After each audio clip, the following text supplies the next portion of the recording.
This is the DEFCON warning system. Alert status for 1 p.m. Universal Time coordinated, Monday, the 5th of January 2026. Condition green, DEFCON 5. There are currently no imminent nuclear threats at this time. Today's briefing examines strategic developments with potential implications for global nuclear risk and stability. In the last week, major geopolitical shifts have occurred across the Western Hemisphere and in space security. We begin with the rapidly intensifying competition between China and the United States for influence in Latin America, a region traditionally seen as under U.S. strategic primacy. Following that, we cover a novel U.S. space defense initiative that reflects ongoing shifts in military technology and posture.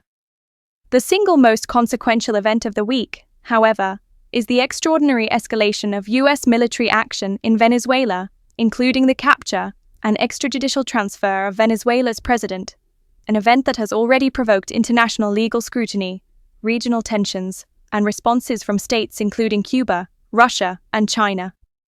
These events, separately and together, have cascading effects on strategic stability and great power relations. In the past week, China has continued to assert itself robustly throughout Latin America, signaling that it will not cede geopolitical influence in the Western Hemisphere to the United States. According to published reporting, Chinese political and diplomatic communications emphasize that Beijing intends to expand its engagement and economic integration across the region, countering U.S. efforts to reassert dominance. This messaging comes alongside a notable expansion of Chinese military wargaming activities. State media footage recently revealed that the Chinese People's Liberation Army conducted computer-based wargames simulating combat scenarios near Cuba, Mexico, and the Gulf of Mexico. These exercises featured opposing forces, typically labeled red for Chinese units, and blue representing Western forces, maneuvering ships and aircraft around key strategic maritime approaches to North American territory. This is the first open indication that the PLA is modeling potential military operations in close proximity to U.S. allies and territory in the Caribbean and Central America. Analysts caution that while China's actual military presence in the region remains limited, such exercises, wargaming, and infrastructure investments signal a doctrinal shift.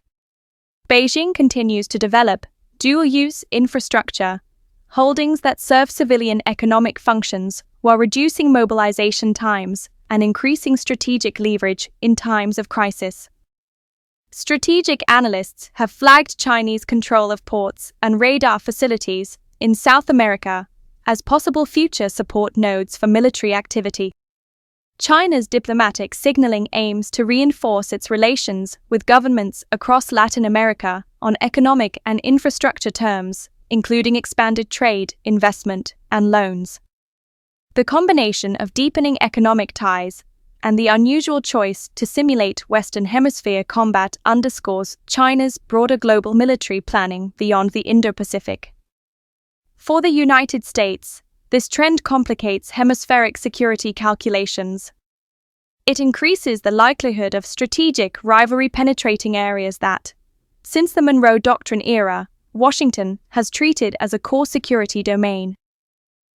As great power competition intensifies, advancements in space capability enforcement have risen up the U.S. defense agenda.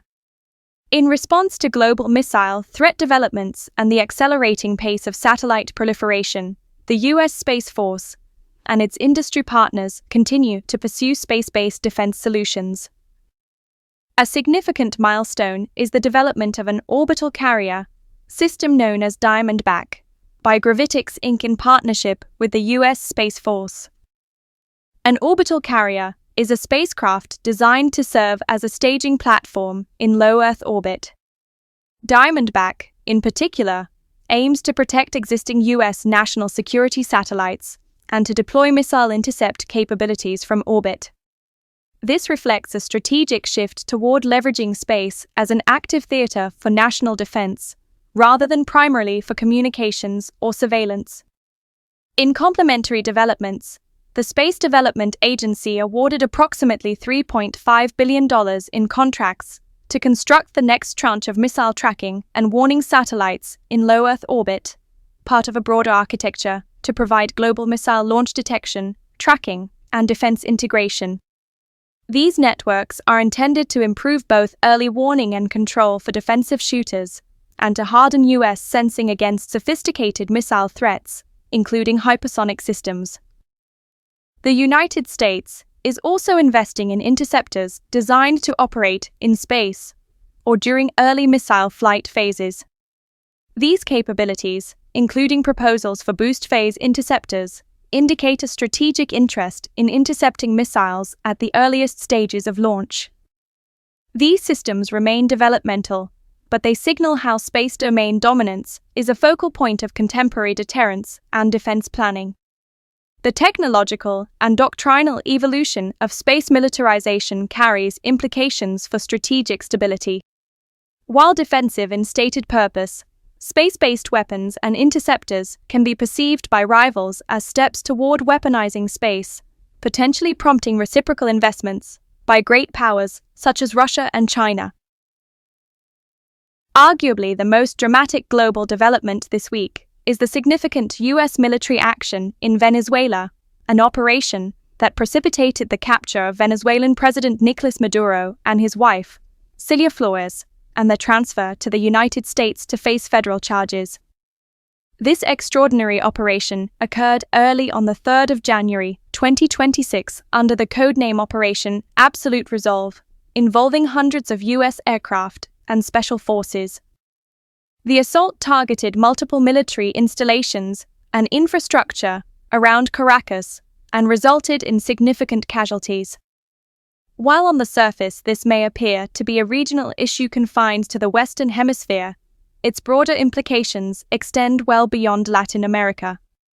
For nuclear-armed and nuclear-aligned states, this operation serves as a powerful strategic signal. It demonstrates a clear willingness by the United States to conduct direct military action against a sovereign state, including the forcible removal of a sitting head of government, without multilateral authorization or an active state-to-state war already underway. For countries such as Russia, China, and Iran, this action is likely to be interpreted less as a Venezuela-specific case and more as a precedent.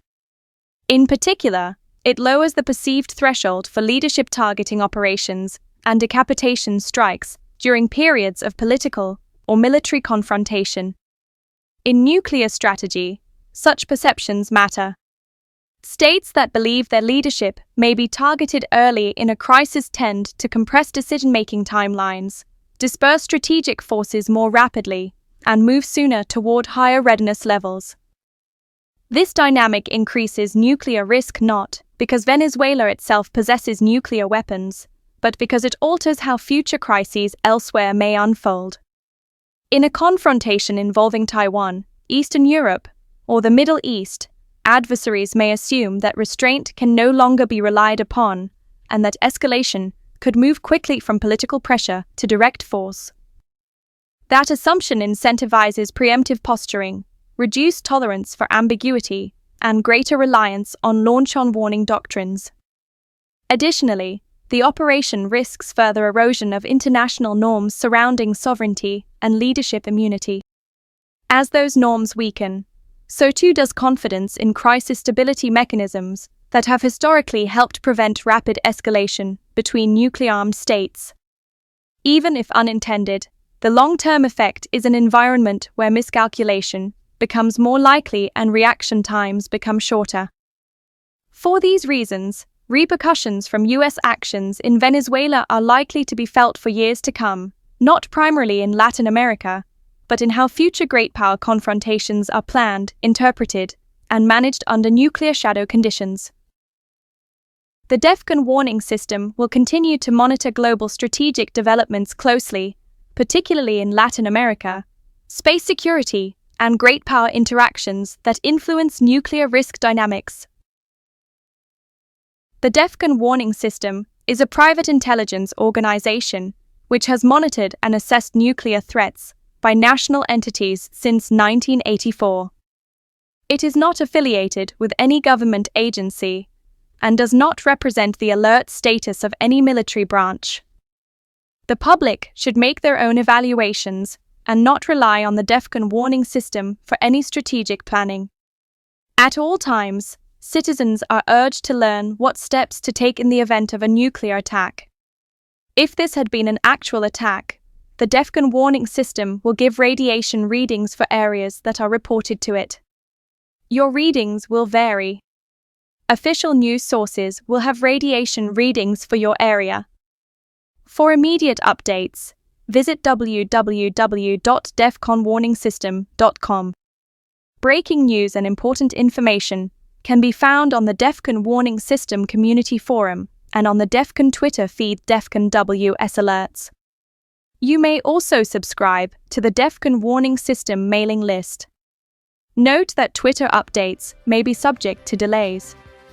The next scheduled update is 1 p.m., the 12th of January 2026. Additional updates will be made as the situation warrants, with more frequent updates at higher alert levels. This concludes this report of the DEFCON warning system.